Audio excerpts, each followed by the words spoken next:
अहोई अष्टमी का व्रत कार्तिक कृष्ण पक्ष की अष्टमी के दिन किया जाता है। पुत्रवती महिलाओं के लिए यह व्रत अत्यंत महत्वपूर्ण है।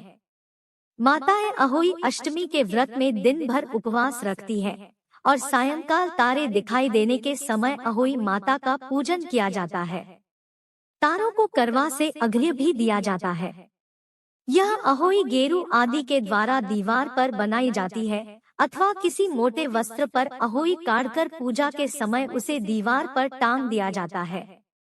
अहोई अष्टमी का व्रत महिलाएं अपनी संतान की रक्षा और दीर्घ आयु के लिए रखती है। इस दिन धोबी मारन लीला का भी मंचन होता है, जिसमें श्री कृष्ण द्वारा कंस के भेजे धोबी का वध प्रदर्शन किया जाता है। अहोई माता के चित्रांकन में ज्यादातर 8 कोष्ठक की एक पुतली बनाई जाती है। उसी के पास सिंह तथा उसके बच्चों की आकृतियां बना दी जाती है। उत्तर भारत के विभिन्न क्षेत्रों में अहोई माता का स्वरूप वहां की स्थानीय परंपरा के अनुसार बनता है। संपन्न घर की महिलाएं चांदी की अहोई बनवाती है। जमीन पर गोबर से लीपकर कलश की स्थापना होती है। अहोई माता की पूजा करके उन्हें दूध चावल का भोग लगाया जाता है। तत्पश्चात एक पाटे पर जल से भरा लोटा रखकर कथा सुनी जाती है। अहोई अष्टमी व्रत के दिन प्रातः उठकर स्नान करें और पूजा पाठ करके अपनी संतान की दीर्घायु एवं सुखमय जीवन हेतु कामना करते हुए मैं अहोई माता का व्रत कर रही हूँ, ऐसा संकल्प करें। अहोई माता मेरी संतान को दीर्घायु, स्वस्थ एवं सुखी रखें। माता पार्वती की पूजा करें। अहोई माता की पूजा के लिए गेरू से दीवार पर अहोई माता का चित्र बनाएं और साथ ही से और उसके 7 पुत्रों का चित्र बनाएं। संध्या काल में इन चित्रों की पूजा करें। अहोई पूजा में एक अन्य विधान यह भी है कि चांदी की अहोई बनाई जाती है, जिसे सेह या स्याहू कहते हैं। इस सेह की पूजा रोली, अक्षत, दूध व भात से की जाती है। पूजा चाहे आप जिस विधि से करें, लेकिन दोनों में ही पूजा के लिए एक कलश में जल भर कर रख लें।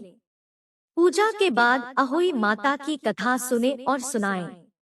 पूजा के पश्चात सासू माँ के पैर छुएं और उनका आशीर्वाद प्राप्त करें। तारों की पूजा करें और जल चढ़ाएं। इसके पश्चात व्रती अन्न जल ग्रहण करें। अहोई अष्टमी व्रत की 2 लोक कथाएं प्रचलित है। प्रथम कथा, प्राचीन काल में किसी नगर में एक साहूकार रहता था। उसके 7 लड़के थे। दीपावली से पहले साहूकार की स्त्री घर की लीपापोती हेतु मिट्टी लेने खदान में गई और कुदाल से मिट्टी खोदने लगी। दैव योग से उसी जगह एक सेह की मांद थी। सहसा उस स्त्री के हाथ से कुदाल सेह के बच्चे को लग गई, जिससे सेह का बच्चा तत्काल मर गया।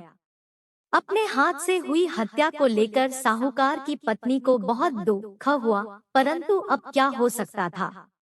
वह शोकाकुल पश्चाताप करती हुई अपने घर लौट आई। कुछ दिनों बाद उसके बेटे का निधन हो गया। फिर अकस्मात दूसरा, तीसरा और इस प्रकार वर्ष भर में उसके सभी बेटे मर गए। महिला अत्यंत व्यथित रहने लगी।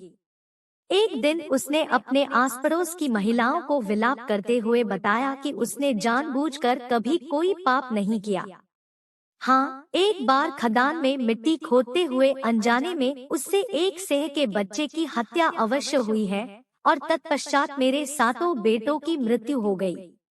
यह सुनकर पास पड़ोस की वृद्ध औरतों ने साहूकार की पत्नी को दिलासा देते हुए कहा कि यह बात बताकर तुमने जो पश्चाताप किया है, उससे तुम्हारा आधा पाप नष्ट हो गया है। तुम उसी अष्टमी को भगवती माता की शरण लेकर सेह और सेह के बच्चों का चित्र बनाकर उनकी आराधना करो और क्षमा याचना करो। ईश्वर की कृपा से तुम्हारा पाप धुल जाएगा। साहूकार की पत्नी ने वृद्ध महिलाओं की बात मानकर कार्तिक मास की कृष्ण पक्ष की अष्टमी को उपवास व पूजा याचना की। वह हर वर्ष नियमित रूप से ऐसा करने लगी। बाद में उसे 7 पुत्र रत्नों की प्राप्ति हुई। तभी से अहोई व्रत की परंपरा प्रचलित हो गई। द्वितीय कथा, प्राचीन काल में दतिया नगर में चंद्रभान नाम का एक आदमी रहता था। उसकी बहुत सी संतानें थी, परंतु उसकी संतानें अल्प आयु में ही अकाल मृत्यु को प्राप्त होने लगती थी। अपने बच्चों की अकाल मृत्यु से पति पत्नी दुखी रहने लगे थे।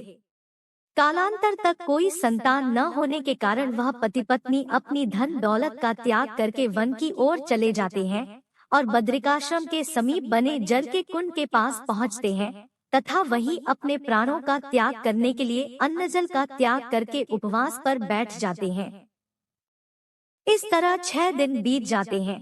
तब 7वें दिन एक आकाशवाणी होती है कि हे साहूकार, तुम्हें यह दुख तुम्हारे पूर्व जन्म के पाप से मिल रहे हैं। अतः इन पापों से मुक्ति के लिए तुम्हें अहोई अष्टमी के दिन व्रत का पालन करके अहोई माता की पूजा अर्चना करनी चाहिए, जिससे प्रसन्न हो अहोई माता तुम्हें पुत्र प्राप्ति के साथ साथ उसकी दीर्घ आयु का वरदान देंगी। इस प्रकार दोनों पति पत्नी अहोई अष्टमी के दिन व्रत करते हैं और अपने पापों की क्षमा मांगते हैं। अहोई माँ प्रसन्न होकर उन्हें संतान की दीर्घायु का वरदान देती है। आज के समय में भी संस्कारशील माताओं द्वारा जब अपनी संतान की इष्टकामना के लिए अहोई माता का व्रत रखा जाता है और सायंकाल अहोई माता की पूजा की जाती है, तो निश्चित रूप से इसका शुभ फल उनको मिलता ही है और संतान चाहे पुत्र हो या पुत्री, उसको भी निष्कंटक जीवन का सुख मिलता है।